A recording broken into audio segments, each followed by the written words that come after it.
أعوذ بالله من الشيطان الرجيم بسم الله الرحمن الرحيم الحمد لله رب العالمين الصلاة والسلام على الأنبياء والمرسلين أما بعد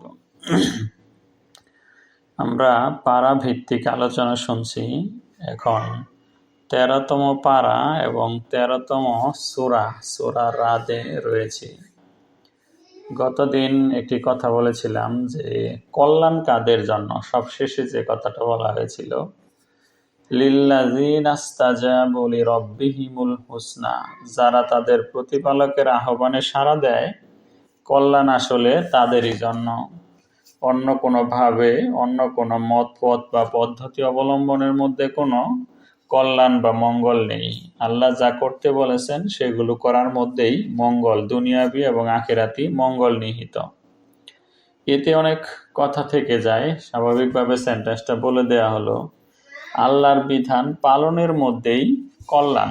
মানে বিধান পালন বলতে এখানে ইস্তাজাবু লিরাব্বিহিম, রবের ডাকে যারা সাড়া দেয়। তো আমরা মঙ্গল, স্বস্তি, শান্তি, আরাম বা এই কল্যাণ পাওয়ার জন্য অন্য রাস্তায় মেহনত করি। ওই যে কেউ মঙ্গল শোভাযাত্রা, কেউ এটা করা, কেউ ওটা করা, নানা রকমের কাজই করে। কিন্তু আসল কথা আল্লাহ বলে দিয়েছেন, আল্লাহ যা করতে বলেছেন সেইটাকে যদি কেউ সাড়া দেয় তাহলে সে মঙ্গল পাবে। তো এরপর বলছিলাম যে খুবই ছোট্ট একটা অংশে কারা জান্নাতি আর কারা জাহান্নামী তার একটা সংক্ষিপ্ত বিবরণ আছে। কি কাজ করলে জান্নাতে যাওয়া যাবে আর কি কাজ করলে জাহান্নামে যাবে মানুষ, সেটার একটা খুব ছোট বিবরণ সূরা রাদে 3য় রুকুতে আছে। তো এটা এখন আমি আপনাদেরকে একটু বলতেছি। তো যে মানে জান্নাতে যেতে চাইলে কি কি আমল, এটা অনেক বড় ফেরেশতি হতে পারে, কিন্তু এখানে খুব অল্প কিছু কাজের মাধ্যমে জান্নাতে যাওয়ার একটা সুযোগ এখানে রাখছে। তো এক এক মানুষ কিন্তু এক একটা কাজ করে জান্নাতে যাবে।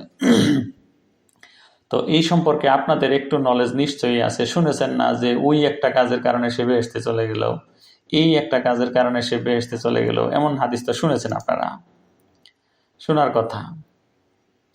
তো এই কাজগুলোর মাধ্যমে অথবা কেউ অনেক আমল করেছে অথবা কেউ কম আমল করেছে, কিন্তু আসল কথা আমি আপনাদেরকে বলে দিয়েছি যে আমলের কারণে কেউ কি করবে না, বেহেশতে যাবে না। শুনে রাখবেন, আমলের কারণে কেউ বেহেশতে যাবে না। তাহলে যাবে কিসের কারণে? ইমানের কারণে। ইমানের কারণে। ইয়াহদিহিম রাব্বুহুম বিঈমানিহিম, ইমানের কারণে মানুষ বেহেশতে যাবে। তারপর আমলগুলোর কোয়ালিটি, সেটা দেখে আল্লাহ একটা আমলের কারণেও আপনাকে অনেক বড় বেহেশতে দিয়ে দিতে পারেন, আর 1000টা আমল করেও খুব কম সওয়াবই অর্জিত হতে পারে। তো সেগুলোর ওজনের উপর, কোয়ালিটির উপর নির্ভর করে আল্লাহ এই জান্নাতের স্তরের তারতম্য হবে। তো বেহেশতে যাবে মানুষ ইমানের কারণে, এই কথাটা মনে রাখতে হবে। তো ইমান আনয়নের পরে কেউ মনে করেন একটি মাত্র ভালো কাজ করেই বেহেশতে চলে গেছে, অনেক আছে সারা জীবন আমল বলতে যা বোঝায় এগুলোর কিছুই না করে নবীজির সাথে ইমানের পর যুদ্ধে গিয়ে শাহাদাত বরণ করে বেহেশতে চলে গিয়েছেন। তো এরকম আরো অনেক বিষয় আছে। তাহলে আমরা একটু সংক্ষেপে সেই জায়গাটা জেনে নেই যে বেহেশতে যাওয়ার এই কি, মানে খুব ছোট বিবরণটুকু কি। আপনারা একটু দয়া করে নিজেরাই মিউট করবেন, বারবার মিউট করতে আমার এখানে থেকে ঝামেলা হয়, যারা যারা হয়ে যান। তো এই জায়গাটাতে আল্লাহ বলছেন, আপনারা একটু সাথেই থাকবেন, আফামান ইয়ালামু আন্নামা উনজিলা ইলাইকা মির রাব্বিকাল হক কামান হুয়া আমা। খেয়াল করুন, আফামান ইয়ালামু, যে ব্যক্তি জানে, আন্নামা উনজিলা, যা নাজিল হয়েছে, ইলাইকা, তোমার প্রতি, তোমার প্রতি মানে মুহাম্মদুর রাসূলুল্লাহর প্রতি নাজিল হয়েছে যা। কি নাজিল হয়েছে নবীজির প্রতি? কোরআন কোরআন কোরআন নাজিল। শরীফ তো এই কোরআন শরীফ না হয় নাই বলি, তো কোরআন নাজিল কোরআন হয়েছে। তো এটা যারা জানে এই কিতাবটা নাজিল হয়েছে মির রব্বিকা, তোমার রবের পক্ষ থেকে। থেকে, তোমার রবের পক্ষ থেকে যেই কিতাব নাজিল হয়েছে ওটাই আল হাক্কু, সত্য। সত্য। আল হাক্কু, আলিফ লাম জবর আল, একমাত্র সত্য। দ্য ট্রুথ, একমাত্র সত্য। তাহলে আল্লাহর পক্ষ থেকে নবীজির প্রতি যা নাজিল হয়েছে সেটাকেই জি যে ব্যক্তি একমাত্র সত্য হিসেবে জানে, সে কি তার মতো যে এটা জানে না? না, সমান নয়। সমান নয়। কামান, সে কি ওর মতো? হুয়া আমা, যে এখনো অন্ধই রয়ে গিয়েছে। অন্ধ বলতে এখানে কি বোঝানো হয়েছে, কি থেকে অন্ধ? জ্ঞান, আলো, কোরআনের জ্ঞান থেকে। ইন এ রাউন্ড অ্যাবাউট না, আসলে ঠিক আমি যে এখন যা পড়তেছি এখানেই বলার চেষ্টা করবেন আপনারা, অন্য অনেক উত্তর থাকতে পারে, কিন্তু যখন যেখানে পড়তেছি এখানে আল্লাহ বললেন যে ব্যক্তি তার প্রতিপালকের পক্ষ থেকে মুহাম্মদুর রাসূলুল্লাহর উপর যা নাজিল হয়েছে সেই কোরআনটাকেই সত্য বলে জানে, একমাত্র সত্য বলে, ওই লোকটা আর অন্ধ লোকটা কি সমান? এখানে অন্ধ লোক কে? আচ্ছা, কোরআন জানে না, যে কোরআন জানে না, খুব সহজ কথা, কোরআন জানে না, যে কোরআন পড়ে না, কোরআন দিয়ে আমল করে না, কোরআন জানে না যে ব্যক্তি, মুহাম্মাদুর বিমা নুজ্জিলা আলা মুহাম্মদ, নবীজির প্রতি যেটা নাজিল হয়েছে ওটা জানে না, অন্য সব জানে। এই দুটা লোক কি না? খুবই, এই যে জাক্সটা পজিশন আছে, পাশাপাশি অবস্থান আছে, তো এইখানে বুঝবেন সেটা। তো যারা জানে তারা সমান না। তো তাদের কোরআনের ভাষায় তাদেরকে অন্ধ বলেও ডাকা যায়, তাই না? কামান হুয়া আমা, সে অন্ধ। তো এই যে মানে একটা বিষয়ের তীব্রতা বুঝবেন, সোজাসুজি হয়তো কোনো ব্যাপারে ফায়সালা দিতে গিয়ে একদম ডিরেক্ট আয়াত উপস্থাপন করা যায় না, কিন্তু এই যে ডানে বামে এগুলো দেখে তো বুঝতে পারেন, মানে এই তিরস্কারের মাধ্যমে কি কোরআন পাঠের গুরুত্বটা বোঝা যাচ্ছে না? শুধু যদি এই আদেশ দিয়ে এই যে তোমরা কোরআন পড়া নইলে পাপ হবে, এমন আয়াত তো থাকবে না। অমন আয়াত কিছু আছে, উতলু মা উহিয়া ইলাইকা মির রাব্বিক, তোমার রবের পক্ষ থেকে যা নাজিল হয়েছে সেগুলো তুমি কি করো? উতলু, তাই না? তেলাওয়াত করো। ইকরা বিসমি রাব্বিকাল্লাযী খালাক, এটাও আছে। আফালা ইয়াতাদাব্বারুনাল কুরআন, এটা আছে। তারা অভিনিবেশ সহকারে চিন্তা করে না কেন, ভাবে না কেন? এখানে একটা পাশাপাশি অবস্থান করে আল্লাহ বলছেন যারা কোরআন পড়লো, জানলো এই এবং এটাকে একমাত্র সত্য হিসেবে গ্রহণ করলো, তারা আর ওই অন্ধরা সমান। তো এইখানে অন্ধ বলতে অন্য কেউ আমাকে একটু বুঝিয়ে বলেন যে কি বুঝি আমরা অন্ধ বলতে, যে বুঝাইলো, আমরা যা বুঝি তাই বলবে। কোরআন জানে না, হ্যাঁ, তো এটাকে ওস্তাদজি, যে রাসূলের আনিত দিনের প্রতি অবিশ্বাসী বা উদাসীন তাকেই আমরা অন্ধ বলবো। এক নম্বর কথা হচ্ছে রাসূলের আনিত কোনো দিন নাই। কোন নবী রাসূলই ইচ্ছে করে আল্লাহর কাছে আম পাড়ার মতো কোটা দিয়ে পেরে আনতে পারেন না, এটা তাদের ইখতিয়ার, ক্ষমতা নেই। ওয়াল্লাহু ইয়াখতাসসু বিরহমাতিহি মান ইয়াশা, আল্লাহই যাকে ইচ্ছা করেন তার রহমত দিয়ে ভূষিত করেন। এই ফ্রেজটা আজকে থেকে আপনাদের পঠিত সকল বই থেকে কেটে দিবেন। রাসূলের আনিত কোনো ব্যক্তি চাইলেই নিয়ে আসতে পারেন না। ওয়াল্লাহু ইয়ালামু হাইসু ইয়াজআলু রিসালাতাহ, আল্লাহই জানেন তার রিসালাত কোথায় স্থাপন করতে হবে, কাকে দিতে হবে। এটা মানুষের কোনো ইখতিয়ার নেই, কোনো মানুষ যোগ্যতা বলে সেই স্তরে উন্নীত হতে পারে না। আল্লাহু ইয়াস্তাফি মিনাল মালাইকাতি রুসুলান ওয়া মিনান নাস, আল্লাহই মানুষদের মধ্য থেকে হোক আর ফেরেশতাদের মধ্য থেকে হোক বাণীবাহকের দায়িত্ব নিজেই করেন। অ্যাক্টিভ ভয়েস এখানে আল্লাহ।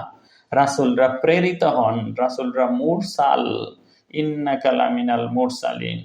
কাজে এই শব্দটাই ভুল, যে রাসূলদের আনিত বা রাসূলের আনিত, আনিত কোনো কিছু তো নাই। তাহলে যে ব্যক্তি অন্ধ, তো অন্ধ বলতে এখানে কেউ মনে করতে পারে যে ওই জ্ঞানগত ভাবে দেখতে পাচ্ছে না এমন, কিন্তু কোরআনের আয়াতে আছে কিয়ামতের দিন ফিজিক্যালি শারীরিক অঙ্গ প্রত্যঙ্গের দিক দিয়েও আল্লাহ তাকে কি করবেন, অন্ধ অবস্থায় উত্থিত করবেন। ওয়ামান আরাদা আন যিকরি, যে ব্যক্তি আমার স্মরণ থেকে বিমুখ, যারা আল্লাহর আয়াত থেকে, আরাদা আন আয়াতিনা, আমার আয়াত থেকে বিমুখ, কোরআন থেকে বিমুখ, ওই রকমের একজন লোককে কিয়ামতের দিন কি করা হবে, তোলা হবে। একজন বলতে তাদের প্রতিজনের কোনো একজনকে উদাহরণ দেওয়া হয়েছে। তাদেরকে কি করব, ফা ইন্না লাহু মাঈশাতান দনকা, দুনিয়ার জীবনে তাদের এই থাকবে, এই সংকীর্ণ রিজিক থাকবে। ওয়া নাহশুরুহু ইয়াউমাল কিয়ামাতি আমা, কিয়ামতের দিন আমি তাদেরকে অন্ধ অবস্থায় উত্থিত করব, চোখ থাকবে না এমন অন্ধ অবস্থায়। ক্বালা, তখন ওই লোকটা বলবে, রব্বি লিমা হাশারতানি আমা, হে আমার রব, তুমি আমাকে অন্ধ অবস্থায় উত্থিত করলে কেন? ওয়াকাদ কুনতু বাসীরা, আমি তো দৃষ্টিশক্তি সম্পন্ন ছিলাম দুনিয়াতে, অন্ধ করে উঠালেন যে? আল্লাহ বলবেন, কাযালিকা আতাতকা আয়াতুনা, তোমার কাছে আমার আয়াত গিয়েছিল না, কোরআন গিয়েছিল না, সেটা কি পড়ছিলা? সেখানে চোখ রাখছিলা? কোরআন দিয়ে জীবন গড়ছিলা? না, ফানাসি ইতাহা, তুমি সেটা কি করেছিলে? ফানাসি ইতাহা, সেটা তুমি ভুলে গিয়েছিলে, সেটার বিমুখ, কোরআন বিমুখ জীবনযাপন করেছিলে। কাযালিকা লিয়াউমা তুমসা, আজকে এইভাবে তোমাকেও ভুলে যাওয়া হবে, সেই পুরস্কার বা প্রতিদান হিসেবে তোমাকেও ভুলে যাব। তুমি যেভাবে আল্লাহর আয়াত ভুলে পৃথিবীতে জীবনযাপন করছিলে, কিয়ামতের দিন তোমাকেও আমি কি করব, সেভাবে ভুলে যাব। কাযালিকা লিয়াউমা তুনসা, তোমাকে আমার থেকে ভুলিয়ে দেয়া হবে। তো এরকম ফিজিক্যালিও অন্ধ হতে হবে যদি কেউ ওই আল্লাহর বাণী না দেখে, কোরআনকে একমাত্র সত্য, বিমা নুজ্জিলা আলা মুহাম্মাদিন, ফ্রেজটা মুখস্থ করতে হবে, যা নাজিল হয়েছে মুহাম্মদ সাল্লাল্লাহু আলাইহি ওয়াসাল্লামের প্রতি, ওয়া হুয়াল হাক্কু মির রাব্বিহিম, সেটাই তাদের প্রতিপালকের পক্ষ থেকে প্রেরিত একমাত্র সত্য। এইভাবে যারা গ্রহণ করবে, এরা আর যারা এটা গ্রহণ করবে না, তারা কি সমান? না, তারা হচ্ছে অন্ধ। ইন্নামা ইয়াতাযাক্কারু উলুল আলবাব, এত কথা বলার পরেও শিক্ষা গ্রহণ করে কেবল কারা? উলুল আলবাব, যারা জ্ঞানী, বিবেক সম্পন্ন যারা। তো উলুল আলবাব জ্ঞানী আবার কারা? আল্লাযীনা ইয়াস্তামিউনাল কাওলা, যারা ভালো করে কোরআনের কথা শুনে, ওয়া ইয়াত্তাবিউনাহু আহসানা, সুন্দর করে সেটাকে অনুসরণ করে, ওরাই জ্ঞানী, ওদের পিএইচডি ডিগ্রি থাকতে হবে না। যারা আল্লাহর বিধান শোনার পরে মানে, তারাই হচ্ছে জ্ঞানী, তারা উলুল আলবাব। তো আমরা সহজে জান্নাতে যাবার কিছু উপায় দেখতে পাচ্ছি এই অংশগুলোতে। তো প্রথম কথা হচ্ছে, প্রতিপালকের পক্ষ থেকে নাজিল করা কোরআনটাকে যারা একমাত্র সত্য বলে জানে, এক।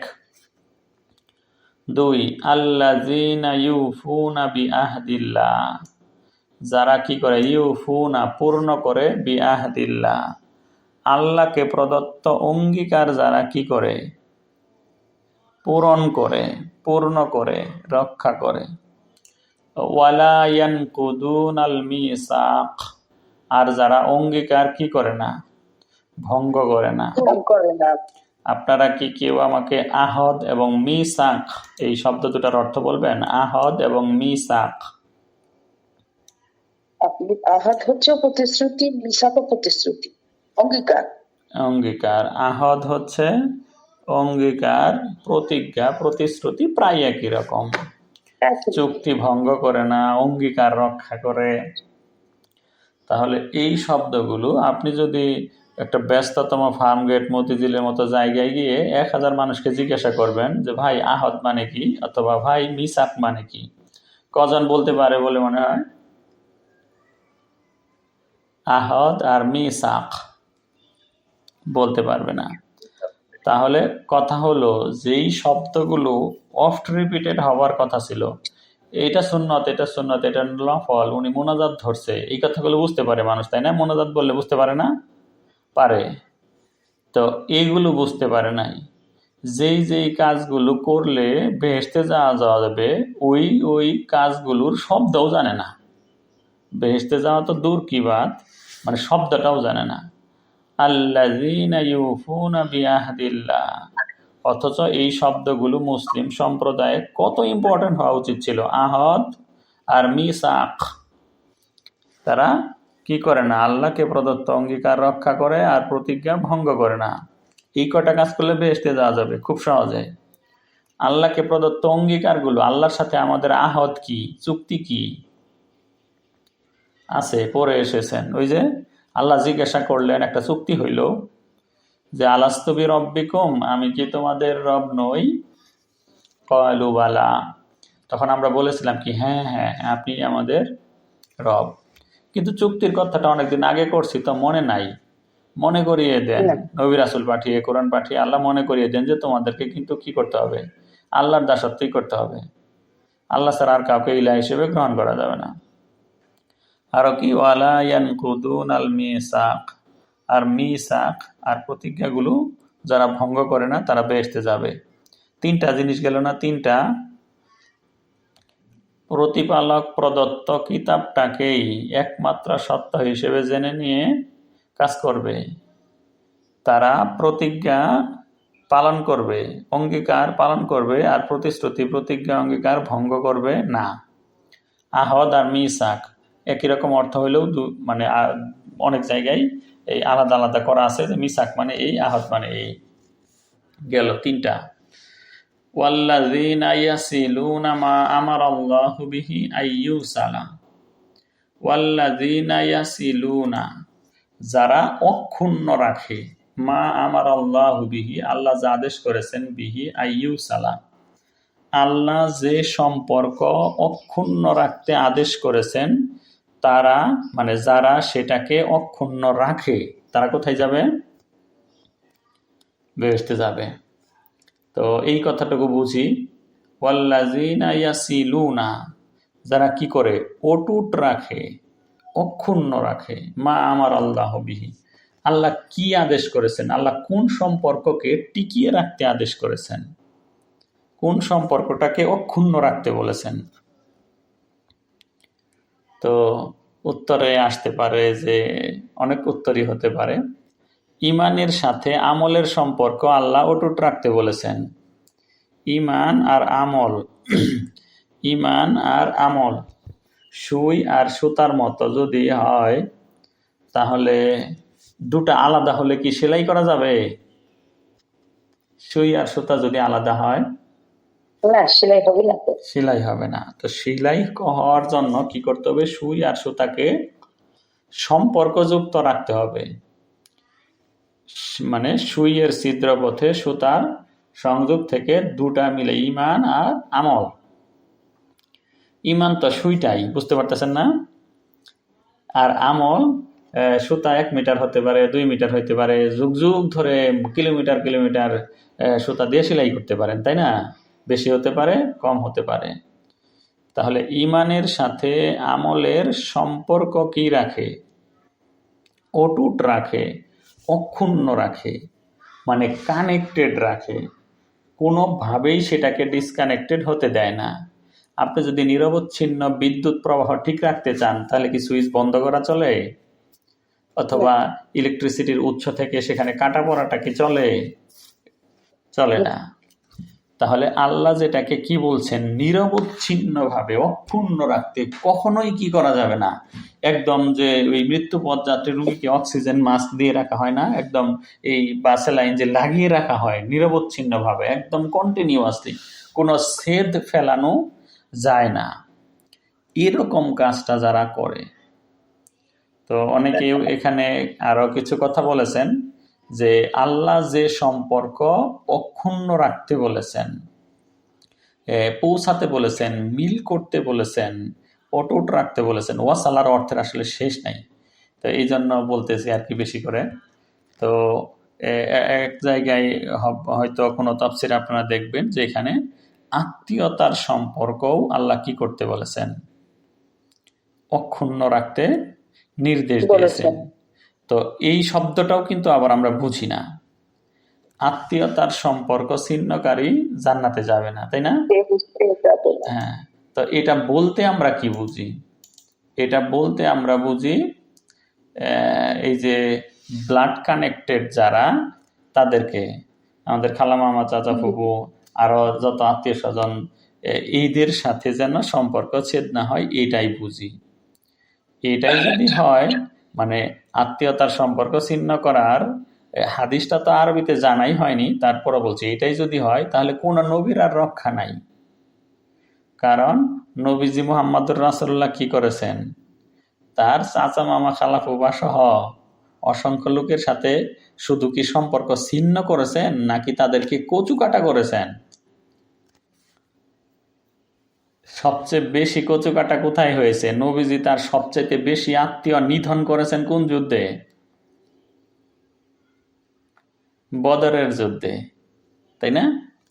বদরের যুদ্ধে বাঘা বাঘা কাফেররা সব মারা পড়েছে বদরের যুদ্ধে। কয়জন মারা পড়ে বদরের যুদ্ধে?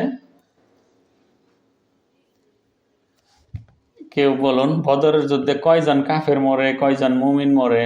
সিরাতের মাস চলতেছে, 12 রবিউল আউয়ালের কথা, এগুলো তো জানা দরকার।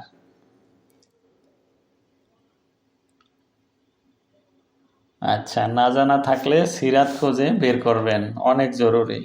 তো নবীজি তার তথাকথিত আত্মীয়দেরকে, আত্মীয় বলতে সেটা বোঝাচ্ছে কি ধরনের?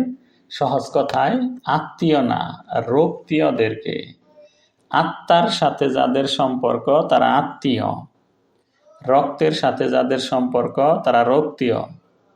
তো রক্তীয় সম্পর্কের ইসলামের শত্রুদেরকে শেষ নবী নির্মূল করেছেন। শুধু তাই নয়, আত্মীয়ের সাথে, আপনারা যেটাকে আত্মীয় বলে সংজ্ঞায় ধরেন, তাদের সাথে সম্পর্ক ছিন্ন করেছেন ইব্রাহিম আলাইহিস সালাম, তাদের সাথে সম্পর্ক ছিন্ন করেছেন নূহ আলাইহিস সালাম, তাদের সাথে সম্পর্ক ছিন্ন করেছেন লূত আলাইহিস সালাম, এরকম সকল আলাইহিস সালাম। এই কাফের আপনাদের ভাষায় আত্মীয়, কিন্তু সত্য কথায় রক্তীয়দের সাথে সম্পর্ক কি করেছেন? ছিন্ন করেছেন। কাজেই এই বোধ সঠিক নয় যে আমরা যেটাকে মনে করি আত্মীয়তার সম্পর্ক ছিন্নকারী জান্নাতে যাবে না। কাতিউর রাহিম, দয়া রহমতের সম্পর্ক, মায়ার সম্পর্ক, অন্তরের কারণে যাদের সাথে সম্পর্ক, তাদের সম্পর্কটা ছিন্ন করা যাবে না। মুহাম্মাদুর রাসূলুল্লাহ ওয়াল্লাযিনা আমানু মাআহু আশিদ্দাউ আলাল কুফফার রুহামাউ বাইনাহুম, কাফেরদের প্রতি তারা অত্যন্ত কঠোর, বজ্র কঠোর, আর রুহামাউ বাইনাহুম, নিজেদের মধ্যে কেমন? দয়ালু। দয়ালু, রাহিম, রুহামা। এই যে দয়ার সম্পর্ক, মায়ার সম্পর্ক, ইমানের সম্পর্ক, রহমের সম্পর্ক, দয়ার সম্পর্ক, এটা কি? এই সম্পর্কটা ছিন্ন করা যাবে না। এই যে দিন ইমানের সম্পর্ক, এটাকে যারা মজবুত রাখে, অটুট রাখে, এই সম্পর্ক ছিন্ন করে না। যারা সীসা ডালা প্রাচীরের মতো একে অপরের সাথে কি করে? মিলে থাকে, অন্যায় প্রতিহত করে, জিহাদ করে, তারা কিতাল করে। তো এই লোকগুলো, এই সম্পর্ক যারা টিকিয়ে রাখে, আল্লাহ যেটাকে অক্ষুণ্ণ রাখতে বলেছেন, এবং সে সদা সর্বদা আরেকজন ভালো মানুষের সাথে কানেক্টেড হতে চায়। সূরা আনফালে বললাম না যে মুমিন মানুষ কোথায় আছে সেটা খুঁজে বের করতে হবে। আমরা ইব্রাহিমের জীবনী পড়ি, ইসহাকের জীবনী পড়ি, অথবা ইউসুফের জীবনী পড়ি, সব জায়গায় দেখতে পাবো যে তারা কি করতে চান। অন্যদেরকে ডেকে এনে নিজের দলে ভর্তি করতে চান তা না, নিজেরাই কি করতে চান? সৎকর্মশীলদের অন্তর্ভুক্ত হতে চান। আলহিকনি বিসসালিহিন, হে আল্লাহ আমাকে সৎকর্মপরায়ণদের মাঝে শামিল করুন। আমাকে, যেমন নবী হিসেবে কেউ বলতে পারে, সুলাইমানের মতন একজন নবী, সে বলতো হে আল্লাহ সব সৎকর্মপরায়ণ বান্দাকে আমার কাছে পাঠিয়ে দিন, তাই না? এমনটি বলতে পারেন না? না, অমন না। তিনি নিজেই বলছেন, বিনয়ী হে আল্লাহ, আমার নিজেকেই আপনি সৎকর্মপরায়ণদের মধ্যে অন্তর্ভুক্ত করার তৌফিক দেন, আমি যেন তাদের সাথে গিয়ে মিশতে পারি, তারা আমার কাছে আসতে হবে না। তো এই যে রহমতের সম্পর্ক, এই সম্পর্কটাকে অক্ষুণ্ণ রাখতে, নয়তো রক্তের সম্পর্ক নবীদেরকে কি করতে হয়, কচুকাটাই করতে হয়।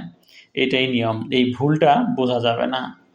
তাহলে আল্লাহ যে সম্পর্ক অক্ষুণ্ণ রাখতে আদেশ করেছেন, এটা যারা অক্ষুণ্ণ রাখে, কয়টা গেল? 1 আর 2 3 আর 1 4টা। এরপর জান্নাতে যাওয়ার আরো একটা ছোট্ট কাজ হইল ওয়াইয়াখশাউনা রব্বাহুম, তারা তাদের রবকে কি করে? ইয়াখশাউনা, খাসিয়া ইয়াখশা, ভয় করে, তাদের প্রতিপালককে ভয় করে। ওয়াইয়াখাফুনা সু আল হিসাব, এবং একটা মন্দ হিসাব, মানে খুবই কঠোর যে হিসাব হবে কিয়ামতের দিন, সেই হিসাবটাকে তারা ভয় পায়, হিসাবটাকে ভয় পায়। তো ভয় পাওয়ার মানে কি? হিসাব হওয়াটাকে ভয় পায়। যদি কোনো প্রতিষ্ঠানে কড়া করে অডিট হয়, যে কোনোভাবেই তাদের ধরা পড়ার কথা না। এই তো আপনার এখানে বিশৃঙ্খলা করে রাখছেন কেন, অফিসে ময়লা করে রাখছেন কেন, কত ভাবেই না তাদেরকে ধরা যায়, তাই না? এইটা করছেন কেন, কাটাকুটি করছেন, ভাষা মাজা করছেন, এখানে রিপোর্ট ঠিক নাই, ওটা ঠিক নাই। তো আল্লাহ যদি কাউকে হিসাব নেওয়ার জন্য ধরেন, তাহলে তো তার আর রক্ষা নাই। সু আল হিসাব, খুবই কঠোর হিসাব হবে, কড়াই গন্ডায়। সুম্মা লাতুসআলুন্না ইয়াউমা ইযিন আনিন নাঈম, সব মানে প্রত্যেকটা নিয়ামত সম্পর্কে তোমাদেরকে কি করা হবে? জিজ্ঞাসা করা হবে। তো এই যে সু আল হিসাবকে ভয় পায়, এটার স্বরূপ বলছি। যেমন আপনারা এখানে 30 জন মানুষ আছেন, এইটাকে যদি পর্যায়ক্রমিকভাবে একজন মানুষকে দিলাম 10 টাকা, আরেকজনকে 20 টাকা, আরেকজনকে 50 টাকা, আরেকজনকে 100 টাকা, আরেকজনকে ধরুন 200 টাকা, আরেকজনকে 500 টাকা, আরেকজনকে 1000 টাকা, এইভাবে গুনতে গুনতে আরেকজনকে 5000, আরেকজনকে 10,000, 30তম লোকে গিয়ে অনেকগুলো টাকা পড়বে। তো যাকে 10 টাকা দেওয়া হয়েছিল, আমি যদি বলি আগামী শুক্রবারে এই যে 30 জনকে 30 পরিমাণে টাকা দিলাম, আগামী শুক্রবার আপনাদের হিসাব হবে, তো সবচেয়ে সহজে কে হিসাব দিতে পারবে? 10 টাকা। যদি বলি ফরিদা আপা 10 টাকায় কি করছেন, তো 10 টাকায় আমি একটা বিস্কুট কিনে খেয়ে ফেলেছি, শেষ। আপনি তো বলে ফেলছেন, তাই না? আর 20 টাকা, সে হয়তো বলবে একটু ভেবে, আমি তো 10 টাকাতে একটা ইটে কিনলাম, আর 5 টাকা যেন কি করলাম, আর 5 টাকা যেন কি করলাম, এমন তাও দ্রুতই বলতে পারবে। 50 টাকাওয়ালার 1 সপ্তাহ পরে আগে কিন্তু বলে দিবে না, যে মানে একবার হয়তো লামসাম বা এরকম র্যান্ডম বলে দিতে পারে, কিন্তু পরে গিয়ে জিজ্ঞেস করবে যে এই টাকাটা কি করেছ। 1 সপ্তাহের মধ্যে 100 টাকা কি করছেন ভেঙে ভেঙে, তার হিসাব দিতেই কঠিন হবে। হঠাৎ একটা কিছু কিনে ফেললেন, সেটা আলাদা কথা।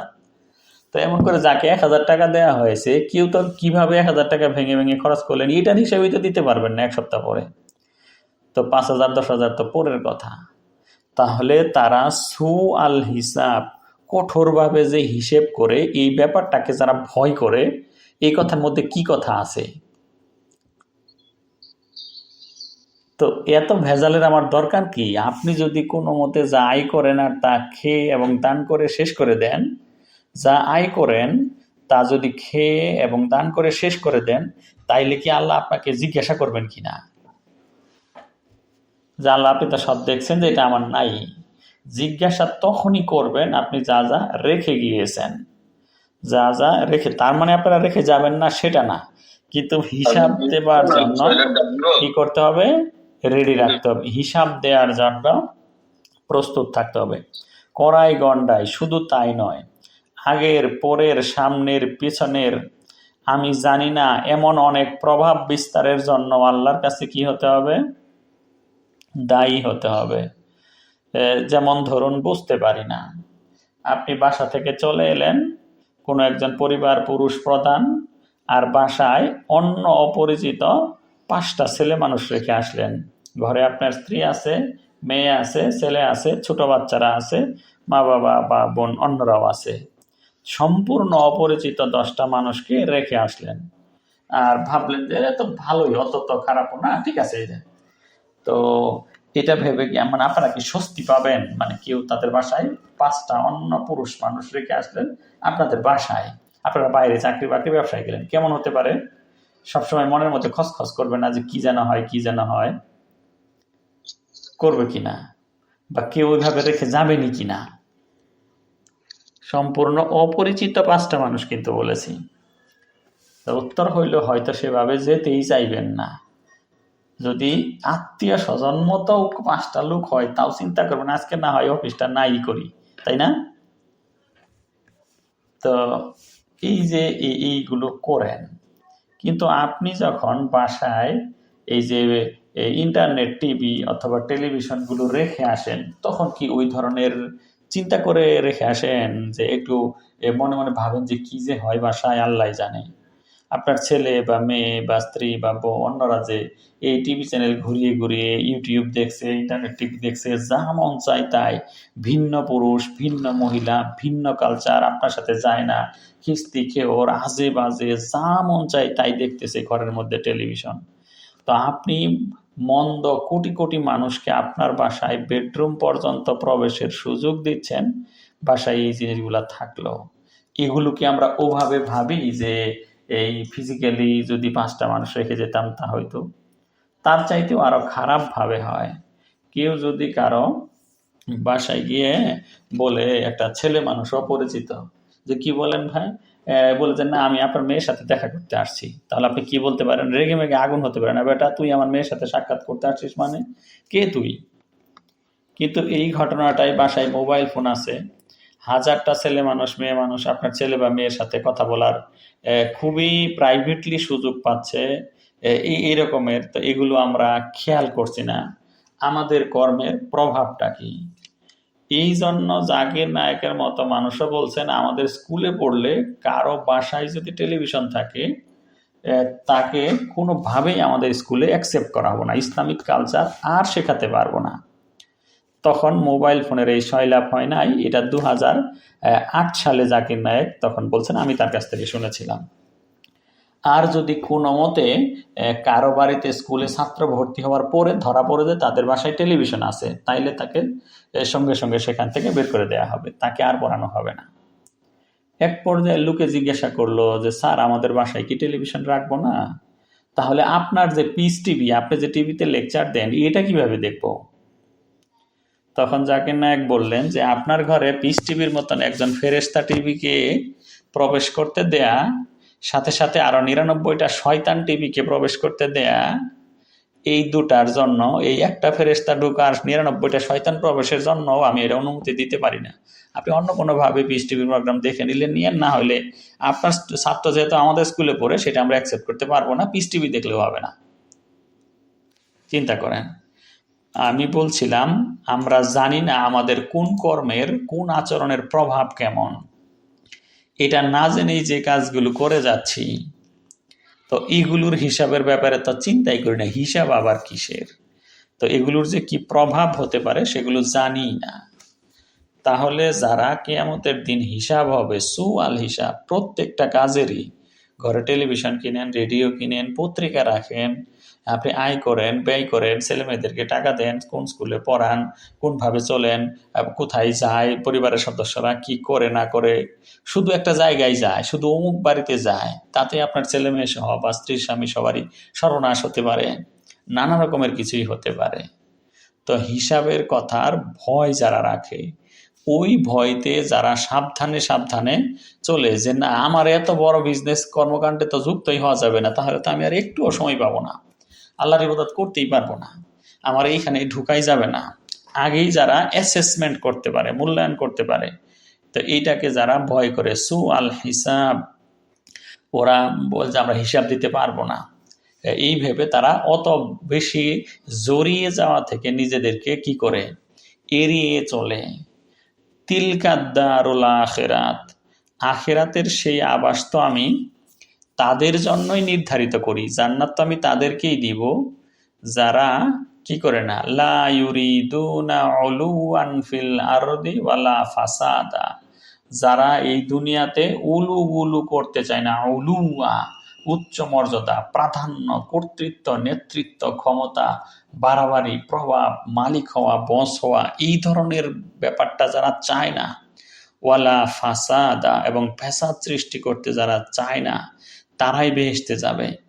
এই জন্য বলে না যে উনি নিভৃতচারী, উনি একাকী থাকেন, ওই নবী গুহায় চলে যান, অমুকে খানকায় চলে যান, তিনি সমাজকে এড়িয়ে চলেন। এগুলোর কারণ কি? এই যে এই আয়াত এই রকমের উলুওয়ান ফিল আরদি যারা চায় না এইরকম, তাহলে এমন ব্যবসায় যদি কেউ জড়িয়ে যায়, এমন ব্যস্ততাপূর্ণ চাকরিতে জড়িয়ে যায়, সেখান থেকে আর বেরই হওয়া যায় না, সারাদিন ওটা নিয়েই পড়ে থাকতে হয়।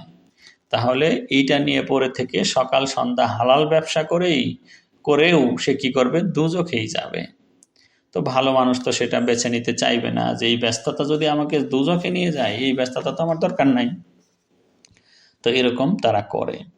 আসলে মূল ইসলাম সম্পর্কে অজ্ঞ থাকার কারণে আমাদের অনেক অনেক বিপদ হয়, কিন্তু বুঝতে পারি না। মানে যেই লেভেলটা থেকে আমি কথা বলি, সেগুলো বুঝতে চাইলে অনেকগুলো ধাপ অতিক্রম করে উপরে উঠতে হয়। তো আল্লাহর কাছে দোয়া, আল্লাহ যেন আমাদের জ্ঞান বাড়িয়ে দেন। যেমন ধরে নেন একটা বিষয়, আমরা নানা প্রকারের অর্থলগ্নিকারী প্রতিষ্ঠান দেখতে পাই, মানুষদেরকে ঋণ দেয়, তাই না? মানুষদেরকে ঋণ দেয়। এই রকমের প্রতিষ্ঠান ব্যাংক হতে পারে, অন্যান্য আর্থিক প্রতিষ্ঠান হতে পারে, ব্যক্তিগত মহাজন হতে পারে, এগুলো হতে পারে না? পারে। তো ঋণ দেয়। তো এই জিনিসগুলা যে অন্যায় হতে পারে, এটা কি আমরা কখনো ভাবতে পারি? অর্থনীতিবিদরা ভাবতে পারে? একটা ব্যাংক প্রতিষ্ঠিত হয় কেন? মানুষদেরকে ঋণ দিবে, তাই না? তো ইসলাম আসছে মানুষকে ঋণ মুক্ত করার জন্য। ইসলাম এসেছে মানুষকে ঋণ মুক্ত করার জন্য। গারেমিন, ঋণ মুক্ত করলে, রকাবাত, ঋণের দায়ে ঘাড়, এগুলো মুক্ত করার জন্য আসছে। কর্জে হাসানা, উত্তম ঋণ দিয়ে সমাজ থেকে এগুলো দূর করতে হবে। এর বিপরীতে যদি কেউ ঋণ দানের প্রতিষ্ঠান বানায়, প্রাতিষ্ঠানিকভাবে টাকা নিয়ে বসে আছি, আমাদের কাছ থেকে ঋণ নেন, গাড়ি কিনেন, বাড়ি বানান, এটা করেন, ওটা করেন, তারা কত বড় রকমের ইবলিস হতে পারে, এটা কেবল কোরআন পড়লে আর নবীজির জীবন পড়লেই বুঝতে পারবেন। যে এইগুলো আপাত দৃষ্টিতে নিরীহ প্রতিষ্ঠান, তারা ঋণ দেয় মানুষকে, কিন্তু এই যে ঋণ দেওয়া, ঋণ সৃষ্টি করা সম্পূর্ণ রকমের হারাম রকমের একটা অ্যাক্টিভিটি, যে মানুষকে ঋণের জালে আবদ্ধ করা। এতে যে কত বড় একটা ব্যাপার আছে, সারা দুনিয়াতে শক্তিশালী পয়সাওয়ালা গোষ্ঠীগুলো মানুষদেরকে ঋণের দায়ে, ঋণের জালে আবদ্ধ করতে চায়। ঋণ দেওয়া মানে তাকে একটা জাল ফেলে মাছ শিকারের মতো ব্যবস্থা করা। তো এগুলো অন্যায়। তো আমরা তো আর এগুলো বুঝতে পারি না। মানে জ্ঞানের এই পর্যায়ে, যে পর্যায়ে পৌঁছতে বোঝা যায় যে ঋণ দান করাটাও অন্যায়। ঋণ দান করা বলতে ঋণ দানের প্রতিষ্ঠান বানানো। ব্যক্তিগতভাবে বিপদে পড়লে ঋণ দেন, কর্জে হাসানা দেন, এগুলো দূর করার। ইসলামের টার্গেট হচ্ছে সমাজে কোনো ঋণী মানুষ থাকবে না। আর প্রচলিত সমাজ ব্যবস্থার টার্গেট হচ্ছে 100% মানুষই ঋণী থাকবে। 100% মানুষই কি থাকবে? ঋণী থাকবে। ঢাকা শহরের 100টা বাড়িকে যদি ধরেন, দেখবেন 100টা বাড়ি ঋণ নিয়ে বানানো হয়েছে। হঠাৎ কখনো 2-1টা নিজের পকেটের টাকা দিয়ে বাড়ি বানালেও ঝুলিয়ে রাখে যে এ বাড়িটা ওই ব্যাংকে দায়বদ্ধ, কারণ তাতে আবার ইনকাম ট্যাক্সের লোকেরা ঝামেলা করবে যে এত টাকা পেলেন কোথায়। 100% লোককে মানুষ ঋণী বানাতে যায়। বাড়ির জন্য লোন নেন, সারাদিন ওই ব্যাংক কর্মকর্তারা বা অমুক অর্থলগ্নিকারী প্রতিষ্ঠান লোকেরা আপনার পিছনে ঘুরঘুর করবে। আপনি চাকরি করেন, একটা লোন নেন, হোম লোন নেন, কার লোন নেন, কমপক্ষে হজ করার জন্য একটা লোন নেন, বা তার জন্য টাকা জমা করেন, তা না হলে বিয়ের জন্য লোন নেন, তা না হলে এই জন্য নেন, কিছু না হয় ব্যবসার জন্য নেন। আরো মজার ব্যাপার, তা না হইলে এই যে কিস্তিতে মালপত্র কিনেন, এটা কিনেন, ওটা কিনেন, বাকিতে নেন, ইনস্টলমেন্টে দিবেন, মান্থলি এই যে ইএমআই দিবেন, এটা দিবেন, ওটা দিবেন। শেষ পর্যন্ত কিছু না পেলে রেস্টুরেন্টে যে খাবেন সেটাও ঋণে খেয়ে যান। শত শত প্রতিষ্ঠান আছে আপনাকে চমৎকার চমৎকার খাবার বানিয়ে বলবে বাকিতে খেয়ে যান, টাকা পরে দিবেন, ইনস্টলমেন্টে দিবেন। অনেক বুফে দোকান আছে, বুফে মানে যেমন চাই তাই খেয়ে আসবেন, সেখানে টাকা তো 500-1000 বিল হবে, কোনো সমস্যা নেই, আজকে 100 টাকা দেন আর বাকি 900 টাকা 9 মাসে দিবেন, কিন্তু খেয়ে যান। এই যে ঋণের দায়ে মানুষদেরকে আবদ্ধ করার যে জাল বা প্রক্রিয়া, আমরা এটা বুঝি না, মনে করি আমাদেরকে উপকার করছে। আমার একটা ফ্রিজ কিনতে 40,000 টাকা লাগতো বা 1 লাখ টাকা লাগতো, আমি এই 40% ডাউন পেমেন্ট দিলেই দিয়ে দিচ্ছে, ভালোই তো, আস্তে আস্তে দিয়ে দিব। তো এই ঋণে 100% মানুষকে ঋণী করা, তাদের ডেবিট কার্ড থাকা বা এই যে ক্রেডিট কার্ড বাকিতে এই কার্ডগুলো থাকা, এইভাবে সারা দুনিয়ার প্রত্যেকটা মানুষকে ঋণের দায়ে বেঁধে ফেলা হবে। এটা হচ্ছে দাজ্জালি টার্গেট। আর নবিয়ানা টার্গেট, নবীজি শেষ নবীর টার্গেট কি? কোনো মানুষকেই ঋণী রাখা চলবে না, প্রত্যেকটা মানুষকে ঋণ মুক্ত করতে হবে, এটা হলো ইসলামের টার্গেট। আর প্রত্যেকটা মানুষকে ঋণ যুক্ত করতে হবে, এটা হচ্ছে আধুনিক সমাজ ব্যবস্থার টার্গেট। তো এই নিয়ে তো আমাদের কোনো মাথা ব্যথাই নাই। একটা হাদিস যদি বলে, নবীজি প্রত্যেকটা জানাজার সময়ই জিজ্ঞাসা করবেন, হাল্লাহু দাইন। দাইন মানে কি? দাইন, দালিয়া নুন, দাইনুন, দাইন ঋণ। ঋণ, দাইন মোহর, দেন মোহর, তাই না? দাইন, দাইন মানে ঋণ। তাহলে হাল্লাহু দাইন, তার কি ঋণ আছে? নবীজি জানাজার আগে কি জিজ্ঞাসা করতেন? তার কি ঋণ আছে? যদি লোকেরা বলতো যে হ্যাঁ তার কি আছে, ঋণ আছে, তখন নবীজি কি বলতেন? ফাল ইউসাল্লি, ফাল ইউসাল্লি, ছোট্ট শব্দ। তাহলে তুমি নামাজ পড়ো। না না আপা, ভালো করে গ্রামার পড়বেন, আজকে থেকে ঠিকঠাক বলবেন। ইউসাল্লি সে জানা পড়ে, সে থার্ড পারসন সিঙ্গুলার নাম্বার, সে একজন পুরুষ। ফাল ইউসাল্লি, ফা মানে অতঃপর, লাম হচ্ছে লামে আমর আদেশ, ইউসাল্লি সে একজন পুরুষ। তাহলে সে তিনি তা ইমাম হিসেবে তার নবীজি নামাজ পড়াবেন, তাই না? কিন্তু উনি কোন ঋণগ্রস্ত ব্যক্তির নামাজ পড়তেন না জানাজার, বলতেন কি ফাল ইউসাল্লি, সে কেউ একজন পড়ে দাও গাগো, মানে আমার দরকার, তিনি চলে যেতেন। ফাল ইউসাল্লি, সে পড়ুক, সে তার জানাজার সালাত পড়ুক, আমি পড়বো না, নবীজি পড়তেন না। তাহলে ঋণ থাকলে কি পাওয়া যাবে না? নবীজির জানাজা পাওয়া যাবে না।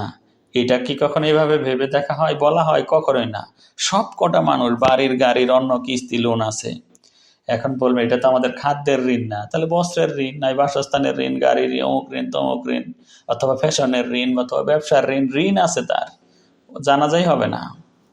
তাহলে বুঝতে পারলেন যে ইসলাম এসেছে প্রত্যেকটা 100% মানুষকে ঋণ মুক্ত করতে। আর বর্তমান সমাজ ব্যবস্থা কি? 100% মানুষকে কি ঋণগ্রস্ত করতে আসছে, 100টা লোককেই। কিন্তু আর কিছু না হলেও রাষ্ট্রের ঋণ, ট্যাক্স বাকি আছে আপনার। এই যে আপনার ঘরের খাজনা দেওয়া হয়নি, অমুকের ট্যাক্স দেওয়া হয়নি, গাড়ির ফিটনেস ঠিক করা হয় নাই, বা অমুকের এই সার্টিফিকেট নেওয়া হয় নাই, লাইসেন্স করা হয় নাই, যে কোনোভাবেই আপনাকে বাকিতে রাখবে, ঋণে রাখবে। 100টা মানুষকে ঋণের জালে জড়ানো হবে। আমরা বুঝি না। 100টা অ্যাসপেক্টের মধ্যে একটা বললাম যে আমরা যে সতর্ক থাকব, বুঝি তো না যে এগুলো সতর্ক থাকার বিষয়। এগুলো থেকে কোনোভাবেই ঋণ নেওয়া যাবে না। মুমিন ব্যক্তি বাকি খায় না, নবীজি বলেছেন। এই সমাজ ব্যবস্থায় যাওয়াই যাবে না। আর এর মধ্যে ডুবে থেকেও ভাবতেছি এটা তো একটা নিরীহ ব্যবসায়, এটা তো একটা সাধারণ জিনিস, এতে তো কোনো কিছু ক্ষতি নাই। তো এরকম আরো হাজারটা অ্যাসপেক্ট তারা ভয়ে বয়ে থাকে, কি করলে না জানি কি হয়। এই ভয়ে বয়ে থাকা মানুষগুলো এবং সাবধানতা অবলম্বনকারী মানুষগুলো বেহেশতে যাবে। এরপর ওয়াল্লাজিনা, আর যারা সবারু, তারা কি করে? সবারু মানে সবুর করে, যারা ধৈর্য ধারণ করে। তো ধৈর্য বলতে আপনাদেরকে 3টা জিনিস বলছি, আমরা শুধু বুঝি যে বিপদ আপদ বালা মুসিবত দুঃখ কষ্টে ধৈর্য ধারণ করা। সংক্ষেপে বললে আল্লাহর আদেশ পালনে নিজের নফসকে ঠিক রাখা, যে পর নামাজ পড়, কোরআন পড়, আল্লাহর পথে থাক, এটাও সবর। সবর মানে আল হাবসু, বা আটকে রাখা। আর নিষিদ্ধ জিনিস ভোগ করা যাবে না, তাকানো যাবে না, দেখা যাবে না, মুখ দিয়ে চাখা যাবে না, কান দিয়ে শোনানো যাবে না। নিষিদ্ধ মিউজিক কান দিয়ে শোনা যাবে না, নিষিদ্ধ যতই আরাম লাগুক। নিষিদ্ধ জিনিস চোখ দিয়ে দেখা যাবে না, নিষিদ্ধ জিনিস জিহ্বা দিয়ে চাখা যাবে না, নিষিদ্ধ জিনিস অন্তর দিয়ে ভাইবে আরাম পাওয়া যাবে না। এগুলো করা যাবে না। এখান থেকে যে হেফাজত করা, সবর করা, নিজেকে আটকে রাখা, এটা সবর। তৃতীয় সবর হচ্ছে আমরা যেটা সবর করি, টাকা হারাই গেছে গা সবর করো, বাপ মরে গেছে গা ধৈর্য ধরো, সবর করো। এই যে বিপদ আপদ মুসিবতে সবর। কিন্তু সবরটাও কি উদ্দেশ্যে এখানে বলা আছে? ওয়াল্লাযিনা সাবারু, যারা ধৈর্য ধারণ করে, ইবতিগা ওয়াজহি রাব্বিহিম, রবের সন্তুষ্টি কামনায় যারা কি করে? রবের সবর ধৈর্য ধারণ করে। তাহলে এই ব্যাপারটা কিন্তু বুঝলেন যে ওইটা দুঃখের সবর না, আপনার ঘা হয়েছে ও চিৎকার করতে ইচ্ছা করতেছে চুপচাপ করে বসে থাকলেন, এই সবরটা না। ইবতেগা ওয়াজহি রব্বিহিম, আল্লাহর সন্তুষ্টি পাবার আশায় যারা কি করে, ধৈর্য ধারণ করে। ধৈর্য। আল্লাহর সন্তুষ্টি পাবার আশায় যদি কেউ রোজগার কমে যায়, তার প্রভাব কমে যায়, লোকে খারাপ বলে অনেক অনেক ভাবে গালি দিল, কি করলো, যা মন চাই তাই করুক, আল্লাহর সন্তুষ্টি লাভার্থে যারা সবর করে তারা কোথায় যাবে? বেহেশতে যাবে। তো কতটা কথা বললাম এই পর্যন্ত বেহেশতে যাওয়ার জন্য? 6টা। আল্লাহর পক্ষ থেকে নাজিল করা কিতাবটাকে একমাত্র সত্য বলে জানে, আল্লাহ প্রদত্ত অঙ্গীকার রক্ষা করে, প্রতিজ্ঞা ভঙ্গ করে না, আল্লাহ যে সম্পর্ক অক্ষুণ্ণ রাখতে আদেশ করেছেন সেটা অক্ষুণ্ণ রাখে, তাদের প্রতিপালককে ভয় করে, সু আল হিসাব, মন্দ হিসাবকে কি করে, ভয় করে, যে এটা ভেবে সাবধান থাকে। ওয়াল্লাযীনা সাবারু বিতিগা ওয়াজহি রাব্বিহিম, তাদের প্রতিপালকের সন্তুষ্টি লাভের জন্য ধৈর্য ধারণ করে। 7টা বললাম না প্রায় এই পর্যন্ত? জি জি। এই 7টার মধ্যে আপনি যদি কাউকে বলতেন যে বলেন তো ভাই কি কি কাজ করলে বেহেশতে যাওয়া যাবে, তারা কি এই 7টা বলতো বলে আপনার মনে হয়? নাকি বলতো যে আপনি নামাজ পড়বেন, রোজা করবেন, হজ করবেন, যাকাত দিবেন, পর্দা করবেন, দাওয়াতি কাজ করবেন, জিহাদ করবেন, তাইলে বেহেশতে যাবেন গা? ঠিক উত্তরগুলো এমনই আসবে না আপনারা? মানে আমরা ঠিক কিভাবে বুঝেছি দিনের ব্যাপারটা, আমি এটা আপনাদের কাছে একটু বোঝাতে চাই। এই যে এতগুলো বেহেশতে যাওয়ার কথা বলা হইল, এর মধ্যে আমরা যেই যেই কাজ করে বেহেশতে যেতে চাই ওগুলোর তো মনে হয় আসলোই না, ঠিক না? যেই যেই কাজ করে আমরা, আসসালাতু মিফতাহুল জান্নাত, তাই না? এইটাই তো নামাজ বেহেশতের চাবি, চাবি হইল না। তো এইরকম যে হজ করলো হাজ্জাম মাবরুরা বেহেশতে গেল, হাদিসগুলো অমূলক নয় বলতেছি, কিন্তু আমি যে এই পয়েন্টগুলো দেখাচ্ছি আরো কমপক্ষে 10 জায়গা থেকে আমি দেখাতে পারি জান্নাতে যাওয়ার জন্য কি কি করতে হবে। এই জায়গাটাতে আমরা আমাদের সমাজে ওয়াইজিনরা যা যা করতে বলে ওগুলোর কিন্তু লিস্ট নাই। সত্যি আপনার পরিচিত 100টা হুজুরকে জিজ্ঞাসা করবেন যে হুজুর কি করলে আমি বেহেশতে যেতে পারবো, বলুন তো আমাকে।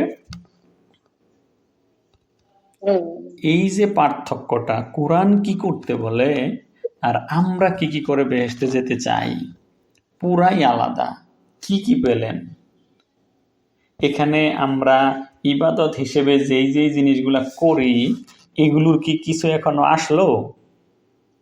7টা পয়েন্ট কিন্তু বলেছি, 7টা, একটা দুটা না,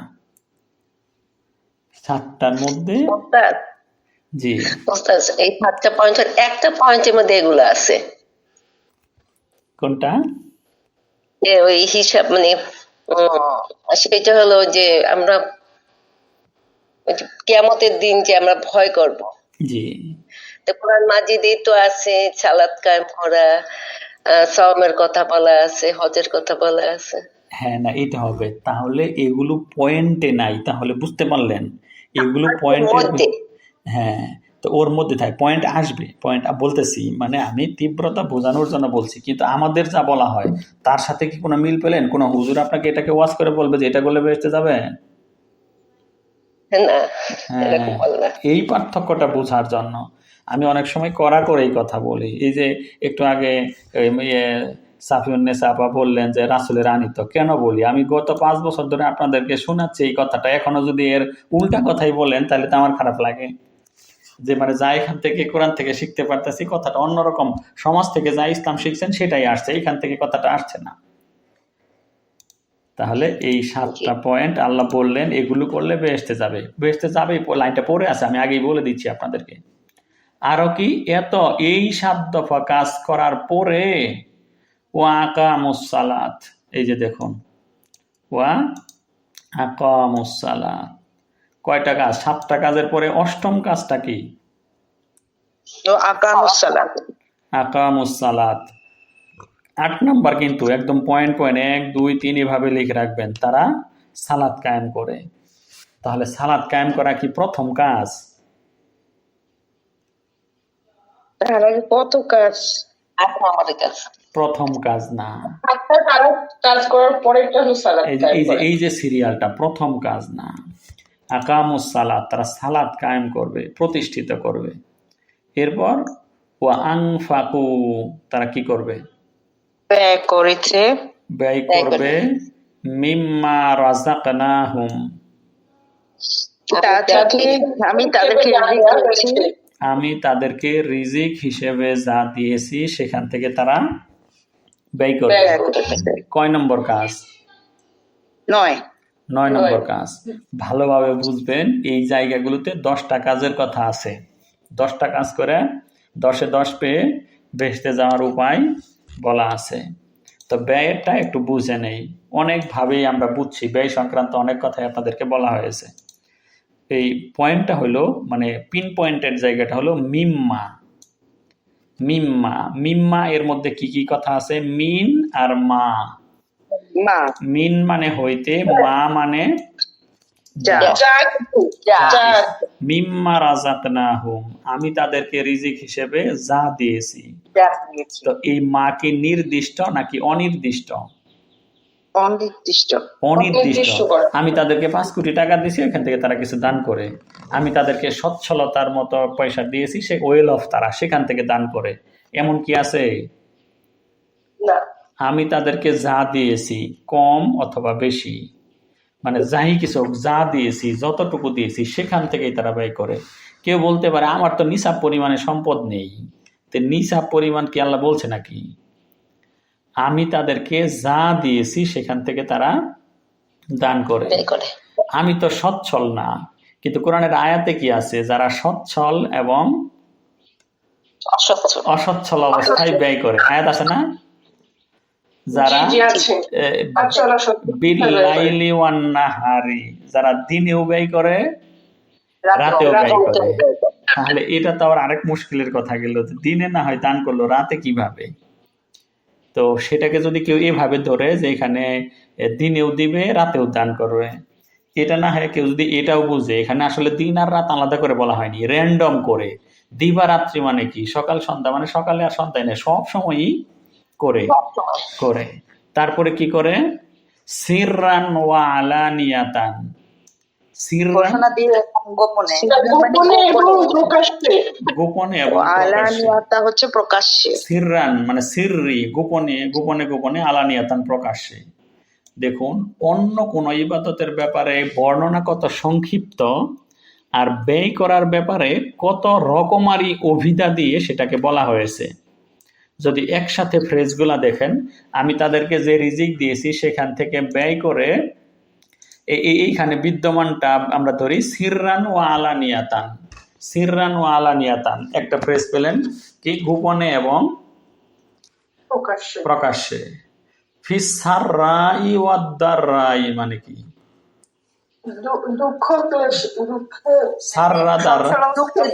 না, সচ্ছল এবং অসচ্ছল অবস্থায়, তাই না? সচ্ছল এবং অসচ্ছল অবস্থায় সাররা দাররা মুখস্থই করবেন। আর এখানে সিররান ওয়া আলানিয়াতান, তাই না? দুটা গেল। এরপরে ওয়াল্লাযিনা ইউনফিকুনা আমওয়ালাহুম বিল-লাইলি ওয়ান-নাহার, রাতে এবং দিনে যাদের। তাহলে এই যে যদি তাহলে বাদ পড়লো রাতে দিনে, সচ্ছল অবস্থায় অসচ্ছল অবস্থায়, গোপনে এবং প্রকাশ্যে। আরো এর কত ভাব। দেওয়ার পরে দান করলো, ঠিক আছে, সে কি করে না? দেওয়ার পরে সে খোটা দেয় না, তাই না? আছে না? দেওয়ার পরে খোটা দেয় না। আরো কি করে না?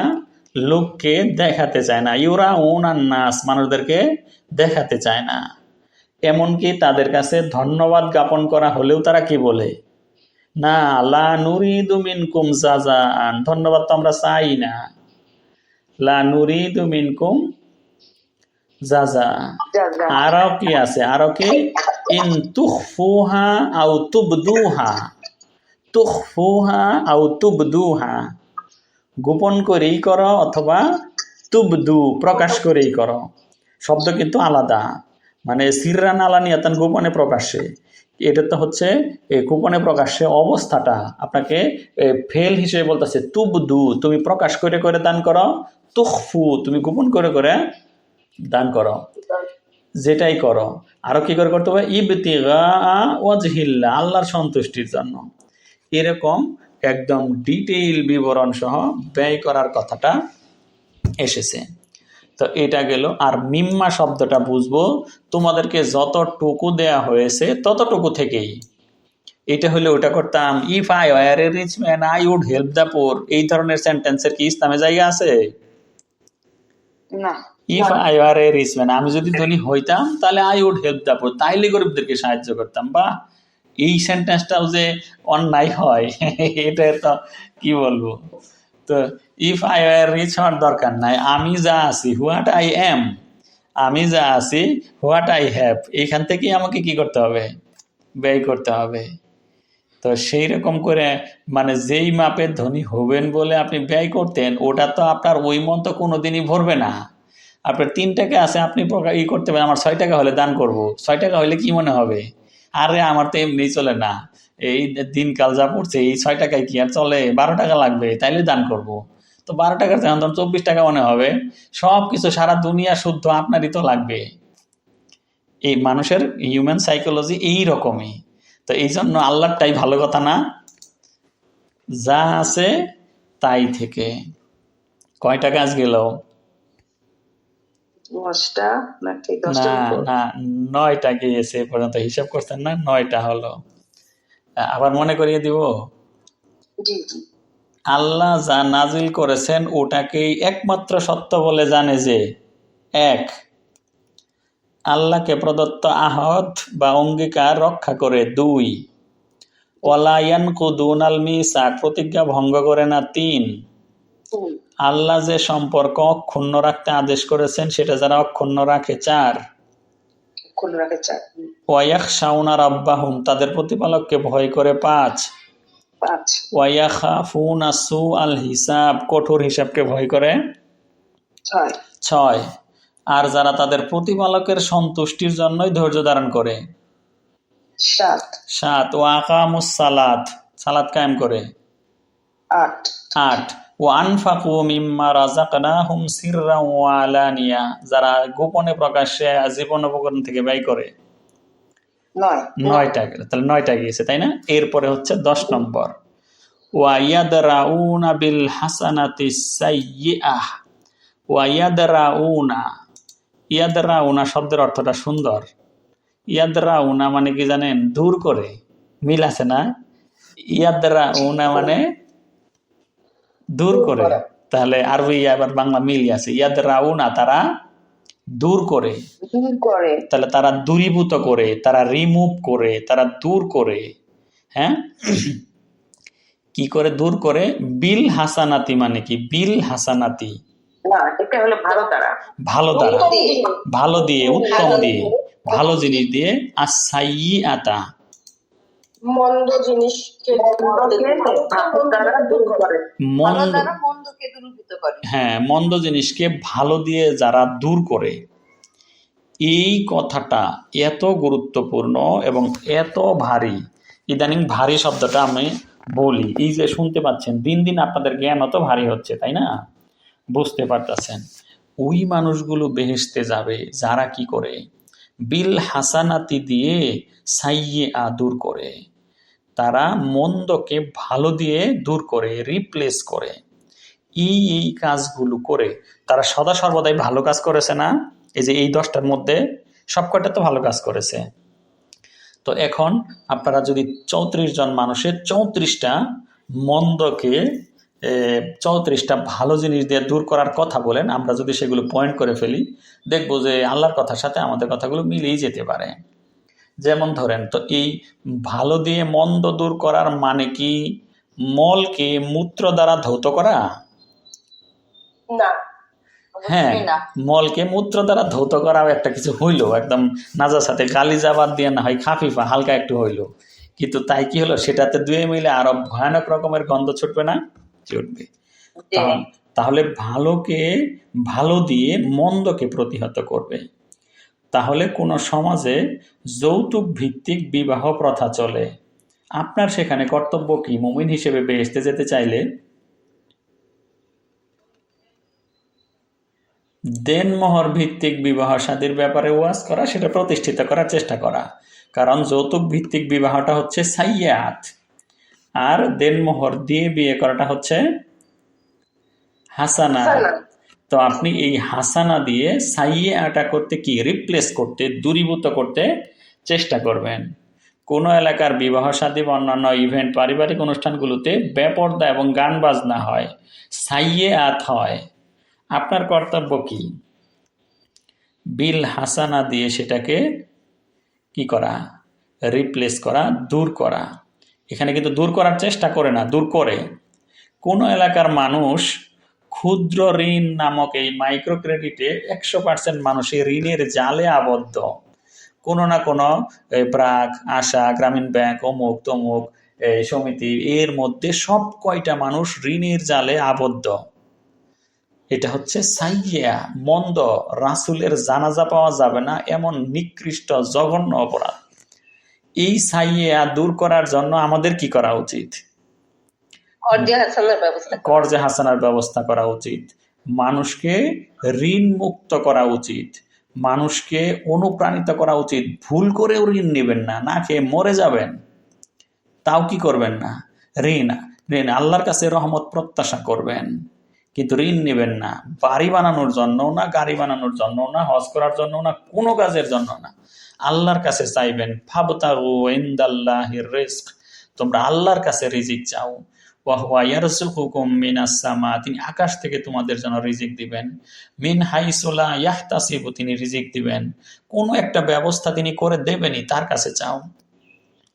সমাজে যেই মন্দটা আছে, সাইয়্যাটা আছে, এটা যে কত ভালো জিনিস। অফিসে, আদালতে মানুষ কি করে? সাইয়্যা করে। মানে সন্ধ্যার পর তারা দোকান খোলা রাখে, অফিস খোলা রাখে, এই যে ডাক্তারের চেম্বার খোলা রাখে, যে কোনো কিছু মাগরিবের পরে এগুলো চালু রাখে। এগুলো সাইয়্যা। সাইয়্যার ব্যাখ্যা পাবেন সারা কোরআন জুড়ে। বোঝেন কি কি সাইয়্যা জানবেন। এতিমের হক আদায় করে না, সাইয়্যা।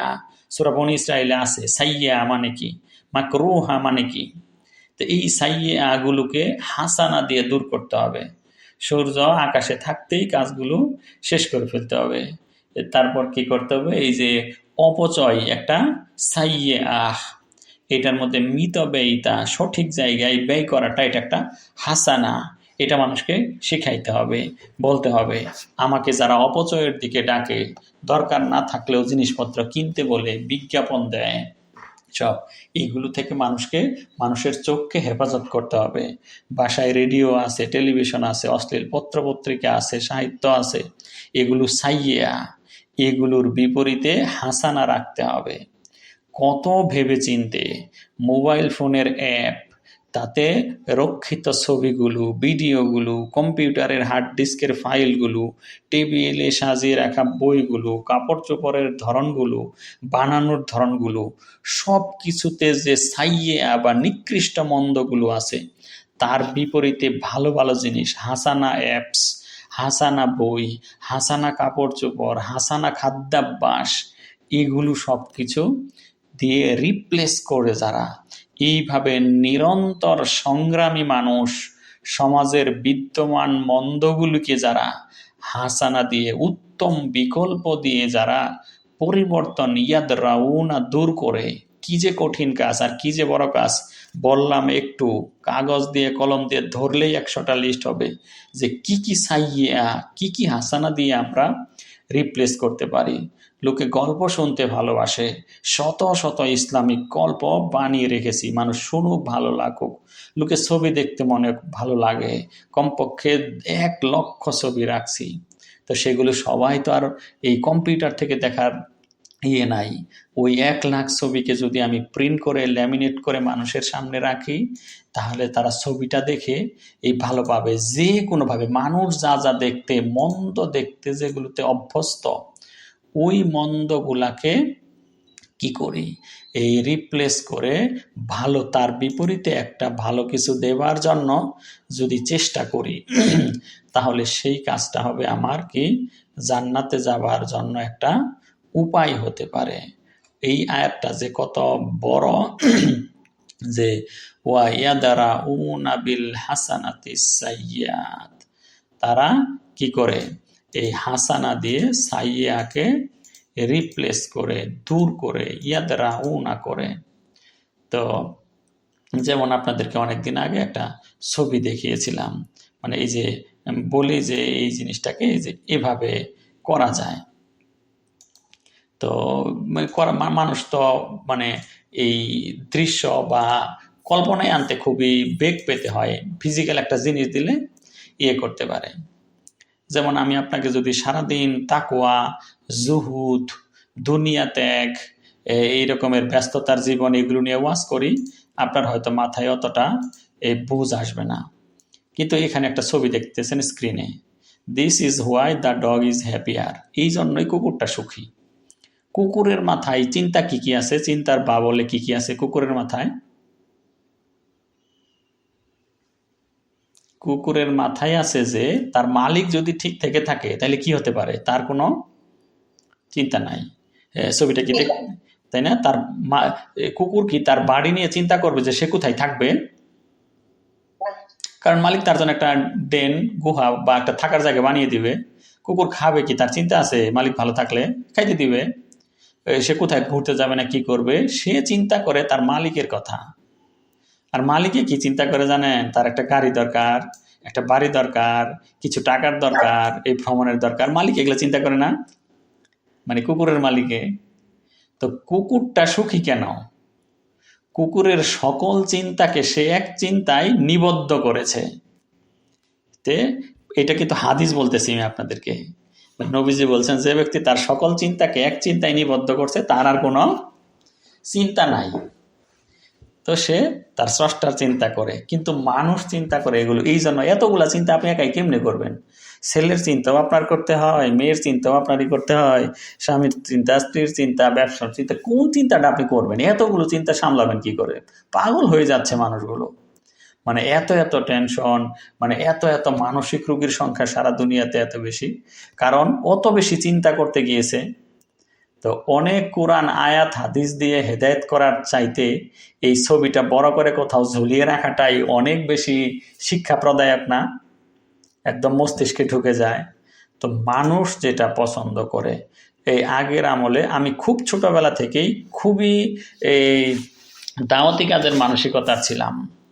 যখন এই যে 7 বা 8-এ পড়ি, তখনও এক সময় দেখতেন মানুষ খুবই ভিউ কার্ড, ফটো কার্ড ধরনের কার্ড কিনতো 2 টাকা 5 টাকাতে, স্কুল কলেজের বাচ্চারা। আপনারা দেখছেন কিনা জানি না, আর ছবি পছন্দ করত।